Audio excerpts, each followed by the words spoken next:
Good morning. Today is Wednesday, November 17th, and it is a white day. A reminder that there will be a flu clinic in the dining hall on Friday from 9 a.m. to noon. Students, if your family signed you up to receive the flu shot, you will receive a green slip with your appointment time. Attention student athletes. Winter Meet the Coaches will be conducted this evening via Zoom at 6 p.m. Please be sure to have the most up-to-date Zoom software version before the meeting. Attention international students wanting to take the December 4th TOEFL. The registration deadline is this Friday, November 19th at noon. See Mrs. McCaffrey in the guidance office to register and with any questions. Attention all athletes planning to compete in alpine racing. Please stop by the field house to pick up Burke Mountain Race Pass information before the end of the week. This is a time sensitive and needs to be picked up today or tomorrow. Academy Theater will meet on Thursday after school from 3:30 to 4:30 p.m. in the gym to rehearse the upcoming chapel performances. Please check the Canvas page for more information. Come join the final 2 days of girls basketball open gym prior to tryouts on November 29th. Great opportunity to get back in the gym prior to team selections after the break. We have adjusted the times for the last 2 days. We will be in the gym Wednesday from 3:45 to 5 and Thursday from 6 to 7:30. Have you considered a career in medicine, biomedical research, nursing, physical therapy, or any other health-related field? The Biomedical and Health Career Certificate Program might be a good fit for you. We'd love to see you at an informational meeting today right after conference period in Streeter 226. Come hear about opportunities and plans for spring semester and learn how to take part. Can't make the meeting? Please see Dr. Desjardins or Dr. Sayrath for more information. Come one, come all. Well, not really. We can only take 13, so make sure you are signed up for indoor rock climbing today. Go to Campus Life to sign up. The bus leaves Brandview Drive today at 3:30.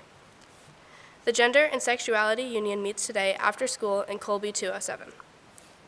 Interested in job opportunities in Vermont? Check in with Mr. Carr via email at acarr@scjacademy.org for more information on the virtual Vermont job fairs. This week, Salsa Steps will meet after conference period on Wednesday in Newell Hall 25. Please join us as we explore more salsa with Juanita and Senora Woods. Come get a little exercise and have fun dancing.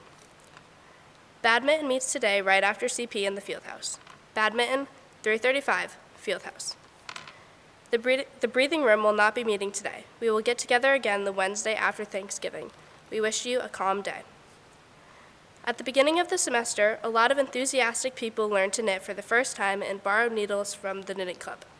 Please bring them back so that more people can learn when they come to knitting club.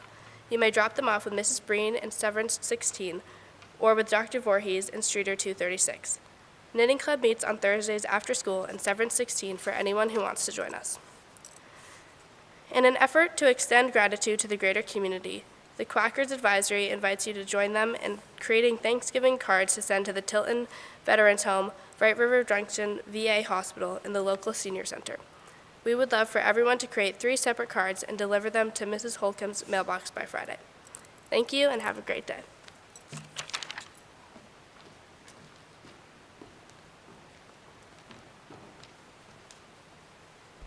Thank you, Ashley. Good morning, St. Johnsbury Academy, and happy Wednesday. There is one late announcement. A reminder that tomorrow will be a variety day to support our local food shelf for the week of giving. The cost is $1. Dress down and support this great cause during a time that they need it the most. Also, don't forget to bring in your non-perishable foods for the food drive. And now I'd like to invite Siri and Celine up to elaborate on this announcement.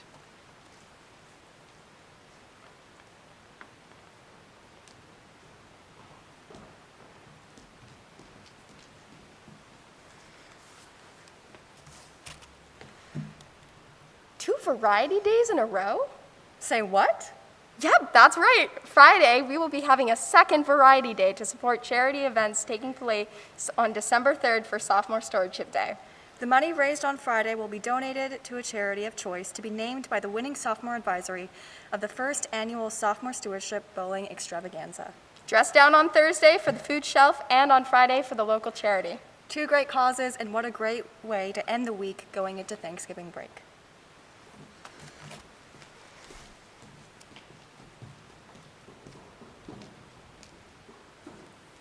Thank you, guys. That's great. So you heard it. 2 variety days in a row, tomorrow and Friday. So now I am so pleased to invite to the stage Peyton Qualter, who is going to offer us her public speaking remarks on the crisis at the border. Please welcome to the stage, Peyton.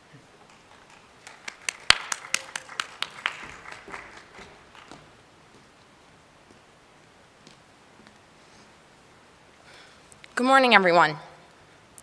The crisis at the border in Del Rio, Texas is a tragic catastrophe that is taking place in the United States today. No matter which party you support or whether you consider yourself a conservative or a liberal, there is a humanitarian crisis. 15,000 to 20,000 migrants are approaching the border of Texas and are being processed to enter the country. The majority of the population are Haitians who have traveled because of a disastrous earthquake that has affected their country and way of life. Aside from this, Haiti has been dealing with a political uproar for several years. The rest of the population that has arrived on the border has come from 140 different countries all over the world. Why do I care? Well, my father has been a Border Patrol agent for 20 years now and has just returned from a month working on the southern border. Why should you care? Our system is broken, the media is banned from facilities, the facts are distorted, and there is no current plan to fix this ongoing crisis. Our immigration system is broken. It is broken because it has been abused. Currently, the system for entering the country legally through the immigrant or non-immigrant visa process is closed due to COVID-19. This has caused people from all over the world to enter through the southern border. People from the Middle East, Asia, Africa, South America, and many other countries around the globe are flying or floating to Central and South America and transiting to Mexico. They then enter the U.S. through Texas, California, and Arizona. This is part of the crisis not being told. Due to an overwhelming amount of people, the U.S. is unable to ascertain who these people are. There have been numerous individuals apprehended from the terrorist watch list in this mass of people at the border. Now you might be wondering, isn't the U.S. a country that is founded by immigrants? Are we not known as the melting pot? Yes, I agree, but we are also a country founded on laws. The United States takes in more immigrants than any other country in the world. The U.S. population is made up of 19% of immigrants, or 51 million people. The next country closest to the U.S. is Germany, with 13 million immigrants, just under 4%. Like there are processes to get into college or applications for jobs, there are certain criteria that need to be met prior to entering the U.S. legally. Our system was not made to support this amount of people. Another factor that adds to this crisis is the strict, stringent, and lengthy vetting procedures for media to access real-time information inside the Border Patrol facilities. Photos and videos that are taken outside the buildings and holding facilities do not paint the entire picture, often staged. Inside the Border Patrol stations, thousands of migrants are crammed into holding cells that were designed to hold hundreds. They have arrived sick, COVID positive, and in need of medical attention. People are dying prior to and immediately following their journey into the United States and before they can ever get medical attention. There are only a few nurses on site to treat thousands at a time and minimal space to isolate those with COVID, scabies, HIV/AIDS, tuberculosis, measles, or other communicable diseases. Some of the seriously injured or ill migrants are brought to U.S. hospitals and treated for free, but not all. If the media were allowed to show the entire picture, the public would be outraged. This crisis is far from over. The Panamanian government has confirmed that 60,000 Haitians are on their way to the U.S. southern border. It is expected that a total of 500,000 migrants from various countries will arrive at the southern border by the end of 2021. There is no current plan in place to deal with this influx of people. Once they are processed, they are transported by bus, plane, or train to various cities and towns throughout the country. They arrive at a location, whether it be a large city or a small rural town, with no plans for housing or employment. They have no means of getting the medical help that they require, nor are their basic needs able to be met. Unfortunately, the U.S. does not have enough families to sponsor, or local towns and cities lack the infrastructure to support this amount of people. Now that you have heard my speech, here's what I want you to take away from it. The public knows little about this ongoing human tragedy, and at this point, it is political fodder. The journey for these people is dangerous. They encounter bandits, coyotes, and cartels along the way. Some of these stories are unimaginable. What is happening to women and children just looking for a better life is what nightmares are made of. Where are these stories of unimaginable human suffering? Our government does not want us to know the full extent of the crisis. Where is the World Health Organization? Where is the United Nations? The U.S. government has not reached out for help, but we need it. We want to help these migrants, but the number of people that are arriving each and every day at the southern border are overwhelming. Thank you.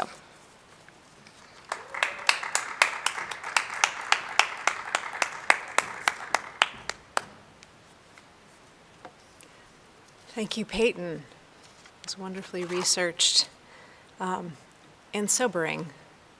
So thank you for bringing that. Feeling like what I have to say could feel frivolous on top of what you just shared with us about the suffering that's happening. We know that there is suffering happening all over the world. It is incredibly important for us to hear the specific stories, for us to hear those facts, so that we can put names, faces, and tableau to what we know is human suffering around the world. So thank you, Peyton. Talking about gratitude, this is just one of those life's rich pageant moments, right? We have suffering and we are also grateful. I'm grateful for Peyton. I wanted to say that last spring a colleague brought me a beautiful mug. It was a mug that was made by a clay artist who at the time I did not realize was going to join us as our pottery teacher. It said this, it said, "Cup of Gratitude." It instantly went into heavy rotation in my house because it is simple and beautiful and light as a feather, but sturdy. So thank you for making that mug, Ms. Loader, and thank you for thinking of me when you saw it, Ms. McCaffrey. It's this wonderful infinity loop of gratitude, where I am grateful for a vessel of gratefulness. So when I say a word this many times, you know that there's an etymology coming. An etymology is a study, like biology or astrology, I suppose, of the origin or roots of words. And knowing etymologies helps you to be more precise with your language. It helps you add depth and resonance. So what you say, like ringing a bell that reverberates richly after you strike it, reverberates into the world. And notice it's reverberates, verb, word. So I've certainly looked at the root of gratitude before. We all know that it comes from, or connects to, words like graceful and gracious, and even agree, through the medieval Latin gratus, or thankful. But when you dig a little deeper, which I recently did, you'll find that it actually also comes from the Indo-European word for praise, and is so also connected to the word bard, which means poet. Imagine my delight, finding that being a poet makes you someone whose job it is to be grateful. The bard sings praises to gods and heroes and good deeds and beauties and the things of this world and the things of the next. The poet praises, the poet shines light on humanity, including human suffering. The poet rings the bell of language and finds joy and meaning and larger resonance and connection in our lives, which when you think about it are so tiny in the universe that we need this mechanism to make them bigger, to make them feel bigger and feel connection to something larger. And that is the root of the empathy that will help us to address the things that Peyton was just discussing. So that's what you do when you express gratitude. It's something you can feel, but that is only fully realized when you express it. So on Friday, I'm going to ask you to realize some gratitude with your advisories, but this morning, I'm going to leave you with a short poem from a book that another member of our gracious community, Robin Greenstone, gave me a few weeks ago. It is apt for today. It's full of the sounds and sparse sights of a winter morning like this one. And it's called Winter Morning by James Cruz.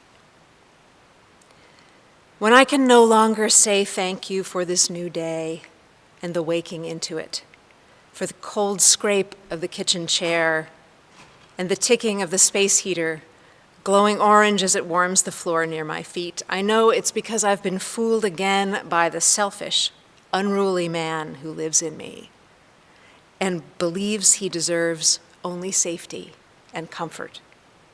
But if I pause, as I do now, and watch the street lights outside winking off one by one like old men closing their cloudy eyes, if I listen to my tired neighbors slamming car doors hard against the morning and see the steaming coffee in their mugs, kissing their chapped lips as they sip and exhale each of their worries white into the icy air around them, then I can remember that this one life is a gift each of us was handed and told to open. Untie the bow and tear off the paper. Look inside and be grateful for whatever you find, even if it is only the scent of a tangerine that lingers on the fingers long after you've finished peeling it. Have a wonderful winter day, St. Johnsbury Academy, and I will see you on Friday.